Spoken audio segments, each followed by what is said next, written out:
Canal do Intercâmbio com Murilov e Beto Mihari.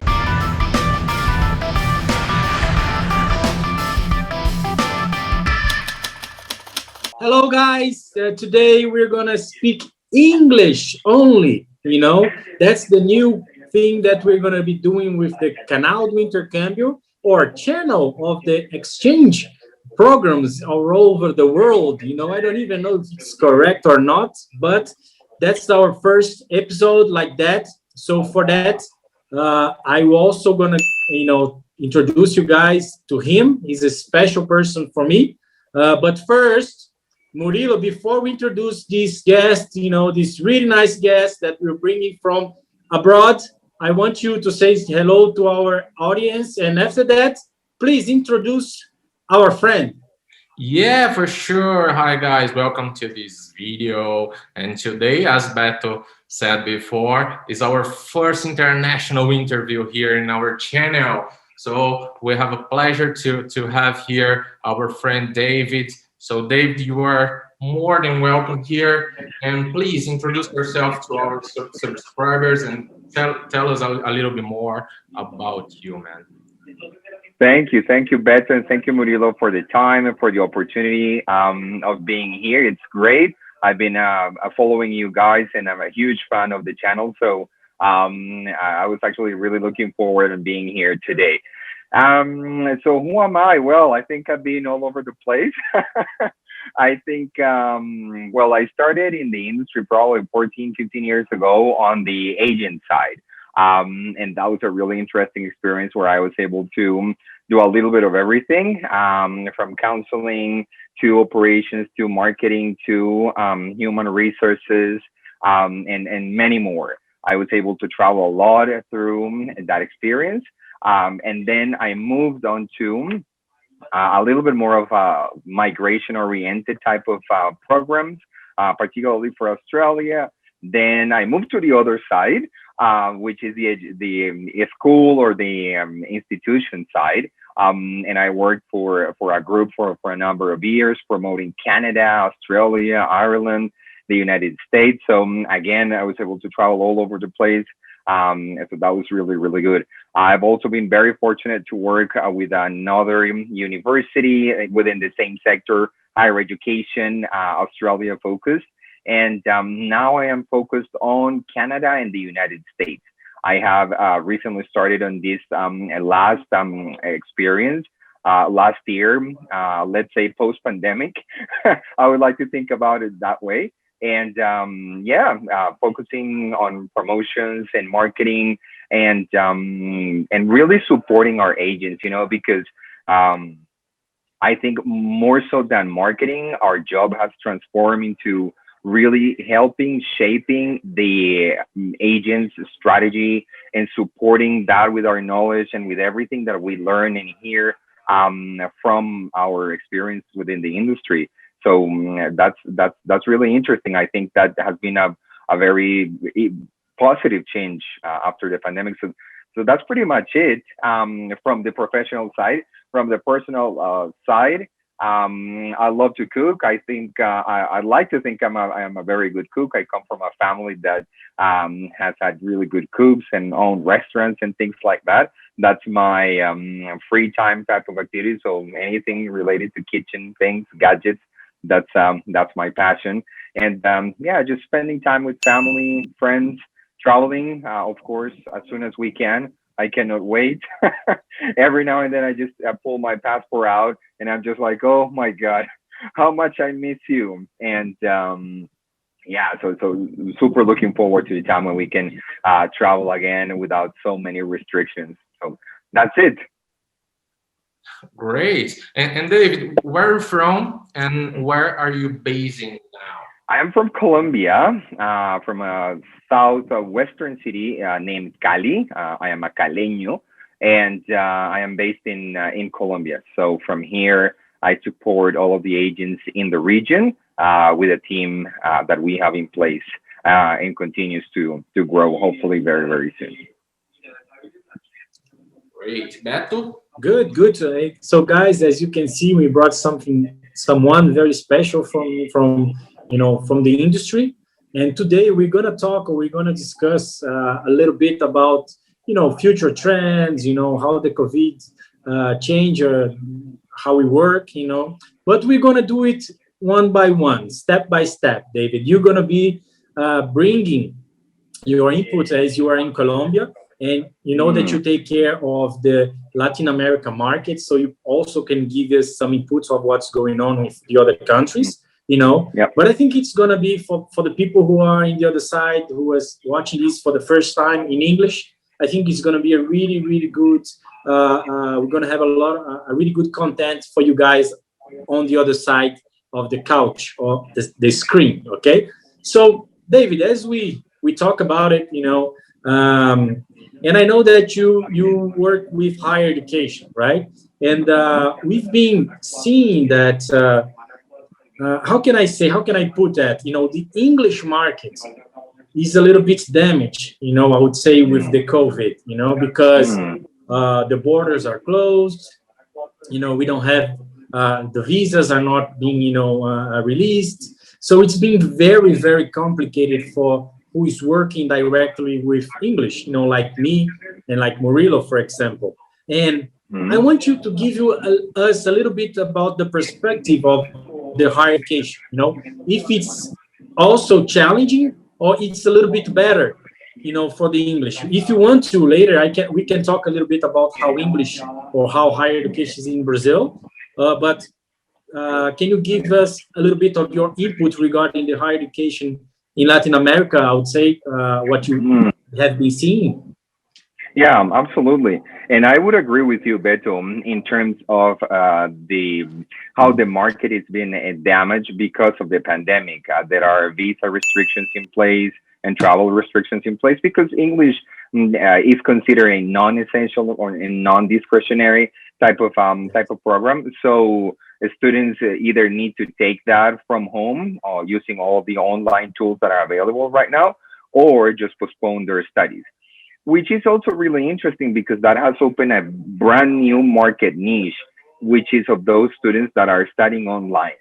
And I think that is something that really, really need to observe in terms of how to engage with that community, how to engage with that niche, how to promote programs for that particular market niche. Because evidently they have the will, they have the interest of traveling overseas, but they are sort of on hold at the moment. So that's one item that we have to uh, discuss a little bit later on. I think higher education has grown tremendously over the last few years in the region because our region originally, or when I started a number of years ago, BC before COVID, was a region that was mostly focused on English programs, say 24 weeks of English, and on the average scenarios, 32 weeks of English or 2 years of English on the best case scenarios when that was possible. And then our market continued to evolve, developing that taste for certificate and diploma programs and bachelor and master degrees. And I think that is a trend that is going to continue to evolve and being reinforced after the pandemic has ended, because those are the programs that are not the best in terms of qualifications, but also because they are the best in terms of potential for the future of the students. And they offer the best benefits for those students as well in every single aspect, in their academics, in their long-term potential, in their migration potential, and so forth. So I think from the institution's perspective, institutions have also come to the understanding that offering very interesting scholarships, offering flexible admission requirements are key to attract those populations that at the end are going to create student diversity.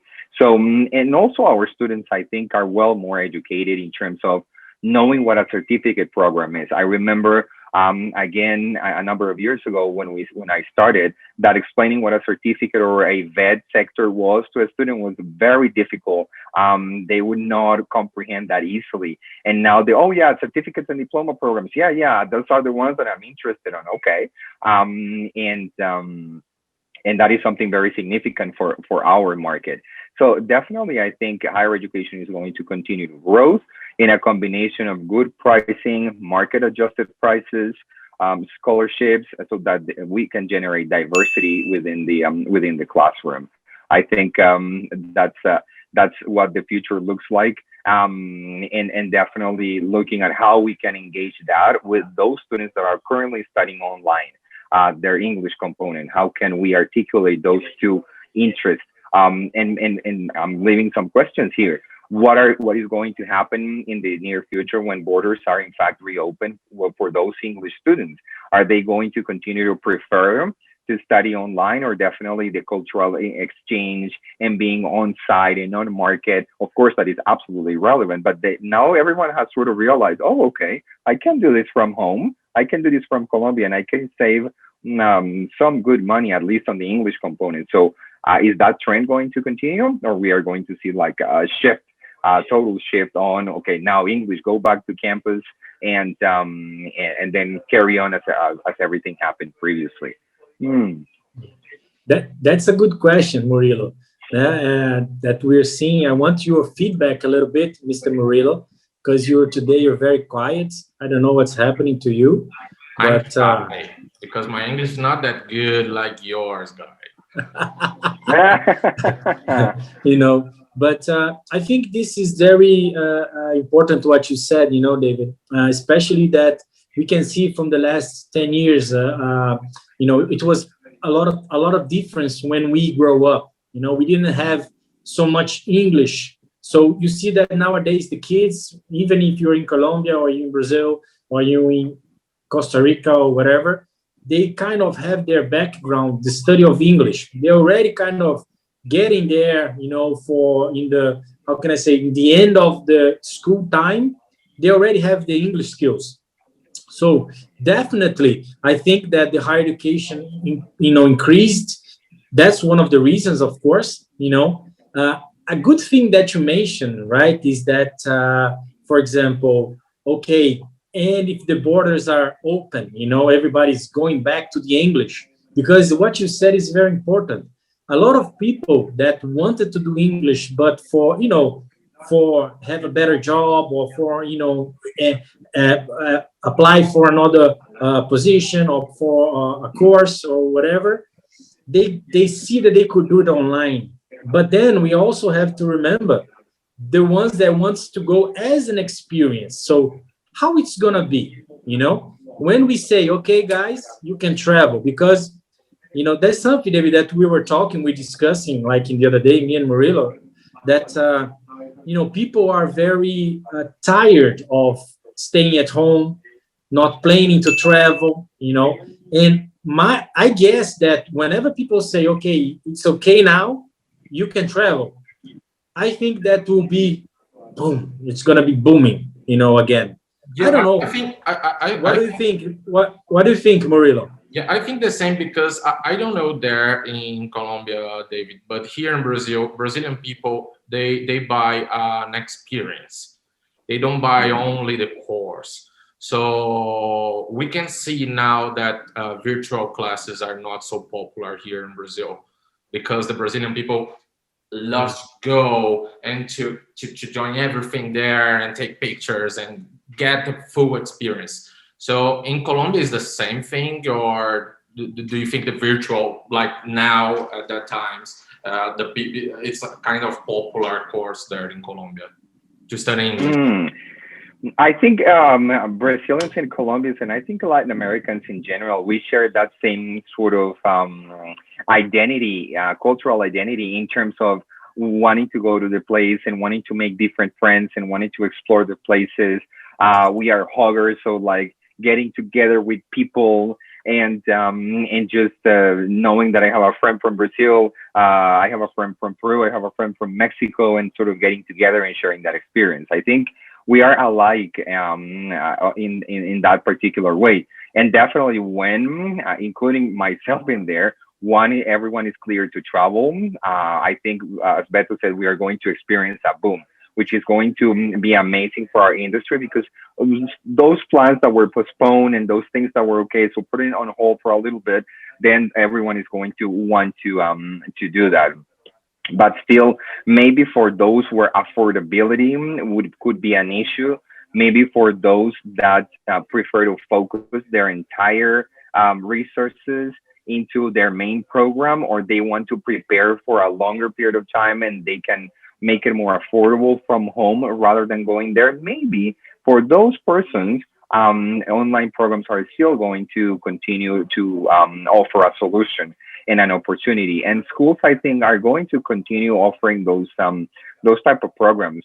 So maybe what we are seeing is the birth of a new market niche, that Yeah. although it's not going to be the primary because of the cultural circumstances that I've just referred to, it's going to continue to be present. And I think in many other instances in life, like many companies are now working from home. And we can see that the trend is not necessarily for those companies to go back to their offices.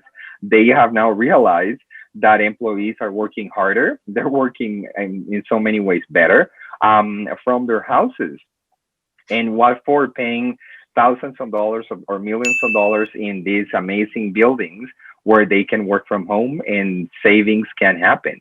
So also from the corporate side, that online aspect is going to, I think, carry on post pandemic, or maybe just a combination. Some days in the office, some days at home, which would be sort of, in my opinion, the perfect balance, so that you can have that camaraderie being built back again, and that office corporate sort of work experience.